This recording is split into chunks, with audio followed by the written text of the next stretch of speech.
요즘 걸을 때 예전 같지 않다고 느끼시나요? 계단만 올라가도 숨이 차고 예전엔 쉽게 했던 동작들도 점점 무거워지는 느낌. 사실 이게 나이가 들어서가 아니라 하체 근육이 아주 조금씩 그러나 빠르게 줄어들고 있다는 신호입니다. 그런데 좋은 소식이 하나 있어요. 복잡한 운동이 아니라 딱 세 가지만 꾸준히 하면 평생 두 발로 걷는 힘을 지킬 수 있다는 겁니다. 장비도 필요 없고 오늘부터 바로 따라 할 수 있는 동작들이죠. 지금부터 소개할 세 가지 운동은 수많은 어르신들이 다시 걷는 힘을 되찾을 때 실제로 사용한 가장 효과적인 기본 루틴입니다. 끝까지 보시면 왜 이 세 가지가 꼭 필요한지, 그리고 어떻게 하면 안전하게 오래 걸을 수 있는지 확실하게 이해하실 수 있을 거예요. 자, 첫 번째부터 바로 들어가 보겠습니다. 첫 번째 운동은 아주 단순하지만 효과만큼은 확실한 까치발 서기입니다. 많은 분들이 이게 운동이 되나? 하고 생각하시지만 사실 까치발은 서있기 걷기 계단 오르기에 필요한 종아리 근육을 가장 직접적으로 자극하는 기본 동작입니다. 처음에는 가장 쉬운 단계부터 시작합니다. 첫 번째는 5발가락 전체를 바닥에 붙이고 천천히 까치발을 드는 방식입니다. 발가락을 넓게 펴고 바닥을 잡아준다는 느낌으로 올렸다가 발 뒤꿈치가 가볍게 닿을 정도까지만 내려옵니다. 이 동작만 해도 종아리와 발바닥 전체가 깨어나는 느낌이 들 거예요. 여기까지 익숙해지면 두 번째 단계, 엄지발가락을 살짝 들어 올리고 4개 발가락만으로 버티는 까치발입니다. 균형이 조금 불안할 수 있기 때문에 벽이나 의자를 가볍게 잡고 하셔도 괜찮습니다. 2단계에서는 발바닥 중심부가 아주 강하게 활성화되기 때문에 실제로 지면을 딛는 힘이 훨씬 좋아집니다. 마지막은 세 번째 단계, 이번엔 반대로 엄지발가락만 바닥에 대고 나머지를 살짝 드는 까치발입니다.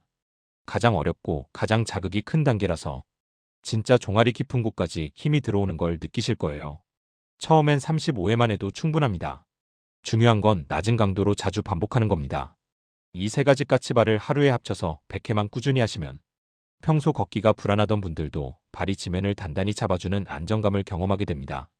걸을 때 휘청거림이 줄었다는 피드백이 가장 먼저 나타나는 이유가 바로 이거죠. 자, 종아리와 발이 깨어났다면 이제 하체 전체를 지탱하는 힘을 만들어야겠죠. 두 번째 운동으로 넘어가 보겠습니다. 세 번째 운동은 많은 분들이 간과하지만 걷는 힘을 오래 유지하려면 반드시 필요한 종아리 스트레칭입니다. 이 스트레칭은 단순히 유연성을 높이기 위한 것이 아니라 걸을 때 피로가 얼마나 빨리 오는가와 직접적으로 연결됩니다. 우리가 하루 동안 움직이며 쓴 혈액은 최종적으로 종아리까지 내려옵니다. 그리고 다시 심장으로 되돌려 보내는 역할을 하는 장기가 바로 종아리 근육, 일명 제2의 심장이라고도 불리죠. 그런데 이 근육이 뭉쳐있거나 제대로 펴지지 않으면 혈액이 다리에 고여 순환이 떨어지고 결국 걷는 동안 다리가 쉽게 무겁고 저리게 됩니다. 그래서 오늘 소개하는 스트레칭은 비복근과 가자미근을 동시에 펴줘서 다리 피로와 뻣뻣함을 가장 빠르게 개선하는 방법입니다. 방법은 아주 단순합니다. 벽돌이나 낮은 발판을 한두 장 정도 쌓고 그 위에 올라섭니다. 발 앞부분은 발판에 올리고 발 뒤꿈치는 천천히 아래로 떨어뜨립니다. 이때 종아리 뒤쪽이 쫙 당기는 느낌이 오는데 바로 그 순간 근육 깊은 곳이 풀리기 시작하는 겁니다. 처음 해보면 생각보다 통증이 강하게 느껴질 수 있지만 그만큼 그동안 잘 쓰이지 않던 근육이라는 뜻이기도 합니다. 이 스트레칭의 장점은 단순한 유연성 개선을 넘어서 종아리 근육이 제대로 길어지면 걸을 때 한 발 한 발이 훨씬 가볍고 부드러워진다는 점입니다.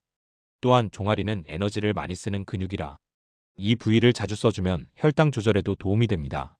실제로 꾸준히 스트레칭을 한 분들은 다리가 덜 붓는다, 걷는 게 훨씬 편해졌다는 변화를 가장 먼저 느끼게 됩니다. 까치발 운동으로 발과 종아리에 힘을 만들고 와이드 스쿼트로 하체 전체를 안정시키고 여기에 종아리 스트레칭까지 더해지면 걷는 힘의 완성 루틴이 만들어집니다. 이 세 가지는 따로 떼어놓고 볼 수 없고 서기 걷기 오래 걷기 위한 흐름을 정확하게 맞춰주는 조합입니다. 이제 마지막으로 오늘 배운 세 가지를 어떻게 일상에서 안정적으로 정착시키는지 그리고 누구나 지킬 수 있는 실천 루틴을 정리해 드릴게요. 여기까지 들으면 많은 분들이 이렇게 생각하실 거예요. 좋은 건 알겠는데 내가 지금 해도 괜찮을까? 무릎도 아프고 허리도 안 좋은데 괜히 했다가 더 나빠지면 어떡하지? 이런 걱정들은 너무 자연스러운 마음입니다. 특히 나이를 조금씩 먹어갈수록 몸이 예전만 같지 않다는 걸 정확히 느끼기 때문에 새로운 운동을 시작하는 게 더 조심스러울 수밖에 없죠. 하지만 오늘 소개한 세 가지 동작은 원래 운동을 못하거나 오래 쉬어온 사람들을 위해 만들어진 기본 루틴입니다. 무게가 들어가지 않고 관절을 꺾거나 억지로 힘을 주는 동작도 없고 몸이 가진 원래의 기능을 천천히 회복시키는 방식이라 안전하게 시작할 수 있습니다. 또 하나 중요한 건 이 루틴은 한 번에 몰아서 하는 운동이 아니라 틈날 때마다 짧게 자주 하는 방식이라는 겁니다. 앉았다 일어날 때 5번, 설거지하다가 까치발 10번, 잠깐 쉬다가 발목 뒤를 한번 늘려주기. 이렇게 쪼개서 하면 부담이 거의 없는데 몸은 생각보다 빠르게 반응합니다. 운동에서 가장 위험한 건 의욕을 앞세워 갑자기 많이 하는 것입니다. 하지만 지금 배우신 세 가지는 딱 반대로 조금씩 쌓아가는 구조라서 몸이 불편하거나 아픈 분들에게 더 적합합니다. 그리고 무엇보다 이 동작들의 목적은 근육을 크게 만들기가 아니라 내가 원하는 거리를 원하는 시간 동안 안정적으로 걸을 수 있는 몸을 만드는 데 있습니다. 이 목표만 기억하시면 오늘 배운 내용은 과한 운동이 아니라 삶을 지탱하는 데 꼭 필요한 기초 체력 회복 루틴이라는 걸 느끼게 되실 거예요. 심리적 부담은 잠시 접어두셔도 괜찮습니다. 운동은 잘하는 게 중요한 게 아니라 계속할 수 있는 방법을 찾는 것이 더 중요하니까요. 이제 마지막으로 이 세 가지 운동을 일상 속에서 자연스럽게 꾸준히 이어갈 수 있는 실천 루틴을 정리해 드릴게요. 이제 마지막으로 오늘 배운 세 가지 운동을 꾸준히 이어갈 수 있도록 일상 속에 자연스럽게 넣는 방법을 정리해 보겠습니다. 운동의 효과는 강도보다 지속성에서 나오기 때문에 2단계가 가장 현실적인 핵심이라고 할 수 있습니다. 먼저 까치발 서기. 이 동작은 집안에서 할 수 있는 기회가 정말 많습니다. 양치할 때, 전자레인지 기다릴 때, 설거지 중에 그냥 잠깐 멈춰 있는 순간에 1020회씩만 반복해도 하루 100회는 금방 채워집니다. 중요한 건 한 번에 100번이 아니라 틈날 때마다 발을 깨워주는 습관을 만드는 겁니다. 두 번째 와이드 스쿼트는 아침에 몸을 깨우는 루틴으로 넣어보세요. 이 동작은 허벅지뿐 아니라 골반 몸통까지 안정감을 만들어서 하루 활동량 전체에 긍정적인 영향을 줍니다. 처음엔 10회만 해도 괜찮습니다. 일어났다 물 한 잔 마셨다 스쿼트 10회.